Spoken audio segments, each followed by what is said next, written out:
Fading echoes of midnight, the red light of regret. You sat at the red light, one foot on the brake, the other at the clutch. As you look around, you notice some things. There are people with their belongings moving into the student apartments, as well as ponies doing the same. Ponies have been on Earth for a while, and were still only allowed to be in the United States for, lack of a better word, safety reasons. They were harmless from what you could tell. Because of this, it felt like the human-to-pony ratio was slowly reversing. Unsurprisingly, this wasn't the case in Equestria, as only citizens of the United States could go in, and Americans want their American dream, not equestrian dream.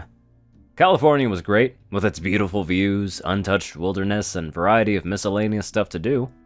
However, traffic on the 5 was always apparent, and very apparent on Montezuma Road, where San Diego State University sat. You loved the school from day one, getting some of the highest grades in your graduating year class of business marketing. The school was so big it had its own zip code.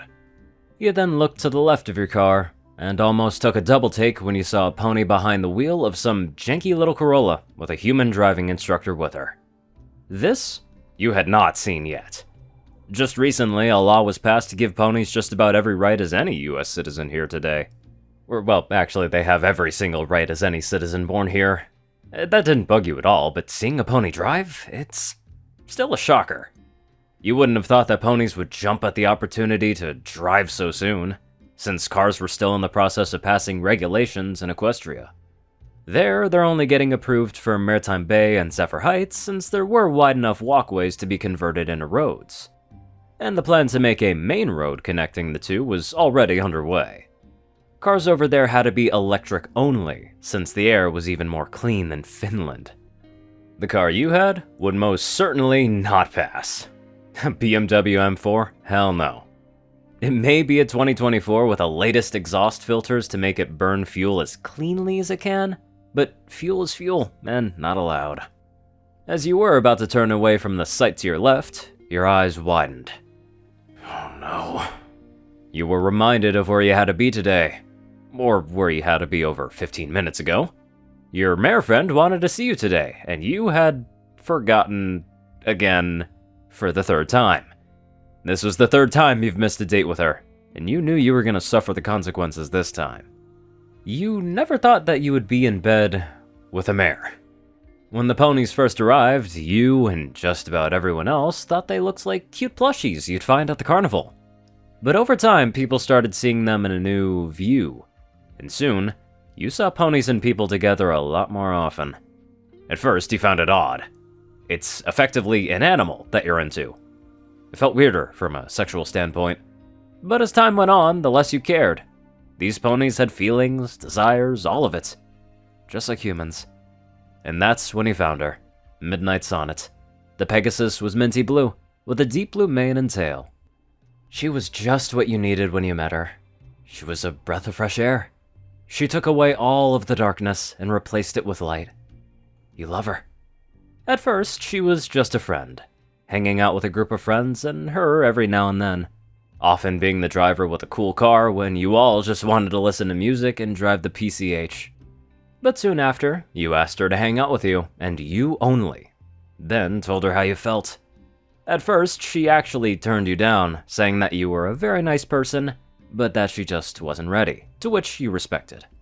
After that, you hung out with her and your friend group, but acted as if nothing happened in order to not make it feel awkward, which was good for the both of you. You did and didn't care if she rejected you. You could at least be friends, then that was okay. But a month after, she called you, crying, saying that she needed to see you. Upon going to her dorm, she broke down into your arms, saying that she had made a mistake about you, and claims that you were too good for her, that she wasn't ready after her previous relationship back in Zephyr Heights turned toxic. You promised her that you would never turn into her ex, claiming that it isn't you. But as said before, this wasn't the first time that this happened. You treated her well, but bad at the same time, especially when she needed you. You respected her, gave her the attention that she deserved, treated her with the utmost of pampering, like buying dinner, taking her around the country when on vacations, and getting her gifts even when she didn't want you to. When you bought her a little stuffed cat, she nearly cried, saying it was about the nicest thing any pony has given to her, which broke your heart. You even have gone all the way with her in the bedroom, further sealing the thought of how hard you fell for her. But with that said, it was at the most crucial points you failed at, like being there for her in her time of need, or keeping promises. You've done all those good things with her, but when they weren't happening anytime soon, you were just so busy that you would always lose track of time, and either forget to make time for her, miss time planned with her, or forget to ask her to hang out with you when you were with friends, which further made Midnight more scared. Yes, scared. More recently, she's been getting more and more nervous that you've lost interest with her, or are getting with someone or some pony else, and you've made it worse by taking offense to it, often aggressively dismissing it rather than reassuring her. Her anxiety had become especially apparent when she went back to Zephyr Heights for summer vacation, and you remained in the States. She wanted you to come with her and meet her parents, see her city and all of her friends, but you had a job with BMW North America and couldn't work remotely. The next thing you knew, you heard your phone ringing through the BMW speakers as the ambient light in them pulsed, signaling an incoming call. The infotainment screen showed a photo of Midnight smiling through the screen at you. You hesitated at first, scared to answer, trying to think of an excuse as to why you were so late. The only good thing was that you were heading into the direction of where she was, but before your thumb could hit the answer call button on the steering wheel, a car behind you laid on their horn. As the light seemed to be green for a while, the student driver car no longer in sight. You took your right hand away from the button, grabbing the gear shifter, and nearly launched the car as it stalled out in the crosswalk, multiple warnings now coming up on the instrument cluster, recognizing a stall. You smack your hand on the steering wheel, raging for a quick second. Oh, for God's sake, come on! You push your foot back onto the clutch, and the car automatically started back up for you, ready to go. You decided that clutch kicking the car would just get you going, as you were frazzled as the ringing continued through the speakers. The car once again lurched forward, now lighting up the rear wheels, creating smoke. The car is still not happy with the situation, as it lost most of its power. The red line retreated from 7,500 RPM to only 3,500. The ringing stopped, and the screen was replaced with a drivetrain malfunction light. Clearly, the new car didn't like the abuse. It was still well into its break-in period, with only about 300 miles on the clock, and it must have locked itself out in order to protect itself. The car then put the hazard lights on, and once again, stalled out, now rolling down the road as quiet as an electric car. Panic on you continued as you attempted to restart the car. When it started up, you put it back into gear and just cruised, trying to get the car to get out of its funk. You quietly collected yourself as the car went about as normal, now focusing on your mare. Hey, BMW. Hello. What can I help you with? Send a text to Midnight Sonnet saying, "I'll be there soon. Traffic, sorry." Okay. I will send this to Midnight Sonnet. You then hear your phone ding twice, but you didn't look at it. After parallel parking your car right out front of the cafe, you look at your phone and see 2 messages from Midnight saying, "It's fine. You don't have to show up." The messages made you frown as you got out of your car, seeing her in the window, looking at her coffee with a somber expression. From here, you could see the fur on her cheeks were wet. You felt horrible, now quickly closing the door to the car, walking into better buzz. As you walk in and approach the Pegasus, you see that she doesn't even look up to see who's approaching. You go right up to her and crouch down. You look at her with a pained smile. "Hey, Mid, I'm so sorry I'm late. I was in traffic." You reach your hand out to cup her cheek, but she flinches away from you before you can get to her. "Please don't, Matt." Her voice was emotionless. You stop and just decide to get into the chair across from her. A few of the people and other ponies around you glance your way, but luckily no one was staring. As you sit, she looks at her hooves that are on the table, fidgeting. A sigh escapes her lips, eyes closing for a brief moment. When she looks up to you, it's like being hit with a train of intimidation, even if she looked sad. "Matthew, She never uses your full name. this is the 3rd time that you've done this. Not to mention all the other times you've ignored me." What is going on with you? You look away from her. Look at me, Matt. Your eyes widen as your head goes back up to her, an irritated look now on her face, a new tear rolling down her cheek. Oh, jeez, this is bad. I'm sorry, Mid. I really am. Sorry doesn't work anymore, Matt. You can't keep doing this to me. She sounded like she was on the verge of tears now. I've tried so hard to believe in you, that you were just busy like you say. But I am busy, Mid, I swear.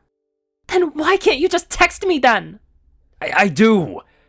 Sometimes. Are you not in love with me anymore? You blink in shock, leaning forward, trying to show her that she has your attention. What? No, Midnight, it's nothing like that at all. Why would you think that? Is there someone else? She sounded so heartbroken right now. Now you're annoyed at this little interrogation. Midnight Sonnet, just because I don't give you constant attention doesn't mean I'm cheating on you or uninterested. The look of mortification was on her face now. Oh, what the fuck are you thinking, Matt? Matt, let me be clear here. Now she was the one to be angry.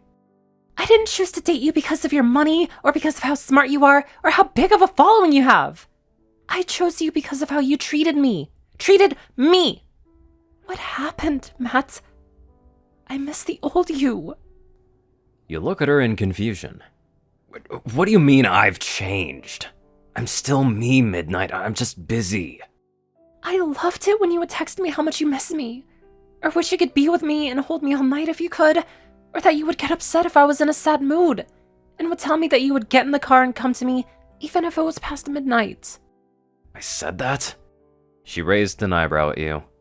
Yes? It feels like you don't care for me, Matt. The sadness creeped back in. Well, Midnight, then maybe you need to wake up. We're nearing the end of college next year. You can't be my highest priority. I know that, Matt, but... No, Midnight, you need to get a grip and wake up. Just because I can't be there for you 24/7 doesn't mean I hate you, or any of that stuff.